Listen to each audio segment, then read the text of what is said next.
বলবো না জামাতেই ক্ষমতা আসলে সেটা বলবো। সামাজিক যোগাযোগ মাধ্যমে সম্প্রতি একটি সাক্ষাৎকারের ভিডিও ক্লিপ ছড়িয়ে পড়েছে, যেখানে জুলাই কন্যা তাহরিমাকে দেশের রাজনৈতিক দল জামায়াতে ইসলামী সম্পর্কে তার ব্যক্তিগত মতামত প্রকাশ করতে দেখা গেছে।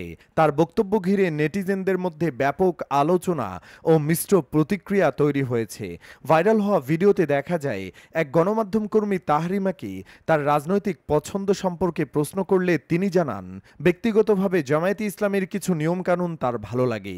তিনি বলেন, বলবো যে ভালো লাগে, পার্সোনালি একটু ভালো লাগে যে ওদের রুলসগুলা একটু অন্যরকম টাইপের।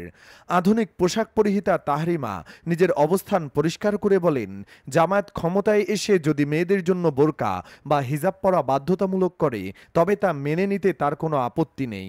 তার মতে ওরা যদি রুলস বানায় যে মেয়েরা হিজাব পর্দা করতে হবে, করব, সমস্যা কোথায়? এটা তো আর খারাপ কিছু বলতেছে না। তিনি আরও যোগ করেন যে তার এই মতামতের কারণে অনেকেই তাকে শিবির বলে আখ্যা দিতে পারেন, কিন্তু তিনি স্পষ্ট জানান যে কোনো দলের সঙ্গে জড়িত থাকা এবং একটি দলের নীতি পছন্দ করা দুটি ভিন্ন বিষয়। তিনি বলেন, শিবির করা একটা জিনিস আর পছন্দ করা আরেকটা জিনিস, এটা আগে বুঝবেন। তার এই সাহসী ও অকপট বক্তব্য সামাজিক মাধ্যমে ঝড় তুলেছে এবং অনেকেই তার মত প্রকাশের স্বাধীনতার প্রশংসা করেছেন। কেউ কেউ বলেছেন এখন শিবির না করলেও ভবিষ্যতে তিনি যোগ দিলেও দিতে পারেন, এমনকি আগামী নির্বাচনে ভোটটাও দাঁড়িপাল্লায় দিতে পারেন। জানিয়ে রাখি, এই তাহরিমা হাসিনা বিরোধী আন্দোলনের পরিচিত মুখ। তিনি গত জুলাইয়ে কলেজ ড্রেস পরে জ্বালাময়ী বক্তব্য দিয়ে ভাইরাল হয়েছিলেন। তিনি তখন না ছিলেন ঢাবি শিক্ষার্থী, না ছিলেন কোনো ভার্সিটি শিক্ষার্থী, তবুও নেমে এসেছিলেন রাজপথে।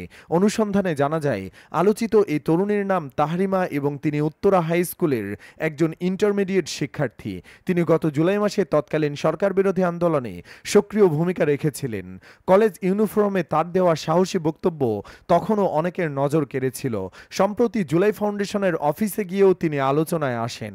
সর্বশেষ গোপালগঞ্জের ঘটনাকে কেন্দ্র করে তার মন্তব্য তাকে নতুন করে ভাইরাল করে, আর এবার জামায়াতের প্রশংসা করে। তবে কেবল একজন তাহরিমাই নন, পাশাপাশি অনেক নারীরাই এখন জামায়াতে মুগ্ধ হচ্ছে, এমনকি হিন্দুরাও। সর্বশেষ জামায়াতে ইসলামীকে আর্থিক অনুদান দেওয়া নিয়ে এক হিন্দু অধ্যাপিকার ফেসবুক পোস্ট ঘিরে রাজনৈতিক অঙ্গনে তীব্র বিতর্ক সৃষ্টি হয়েছে। কৃষ্ণা বালারানী নামের ওই অধ্যাপিকা দলটির বায়তুল মাল তহবিলের একটি রসিদ শেয়ার করে জানান, তার পরিবার দীর্ঘদিন ধরে স্বেচ্ছায় এই অনুদান দিয়ে আসছে, যা নিয়ে সামাজিক মাধ্যমে পক্ষে বিপক্ষে চলছে তুমুল আলোচনা।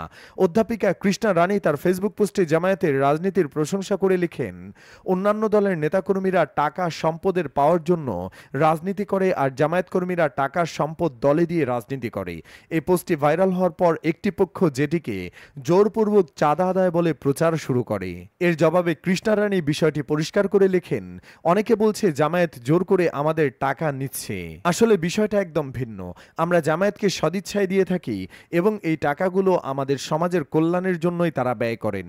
অনেকে জামায়াতের প্রতি হিন্দুদের এই সমর্থনের কারণ হিসেবে বলছেন, জামায়াতের প্রতি এই সমর্থনের পেছনে কিছু কারণ রয়েছে।